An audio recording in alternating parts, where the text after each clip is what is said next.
शेतकरी मित्रांनो, आमच्या छत्रपती संभाजीनगरमध्ये 27 सप्टेंबर 2025ला जे काही आभाळ फाटलं आहे असं म्हणावं लागेल.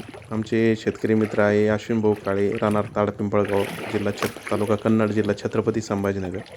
त्यांची ही मोसंबीची बाग आहे बघा. जवळपास पूर्ण मोसंबीच्या बागामध्ये कमरा इतकं जवळपास पाणी आहे. पूर्ण बाग नष्ट झालेली आहे आणि मध्यभागी त्यांनी कापसाची लागवड केली. ती लहान झाडं असल्याकारणाने 3 वर्षाची झाडं आहे. कापसाची पूर्णपणे वाट लागलेली आहे शेतकरी मित्रांनो. आणि पलीकडं फळावरली झाडं आहे, तर त्याच्यातही इतकंच पाणी आहे, म्हणजे फळांचे बी नुकसान झालेलं आहे.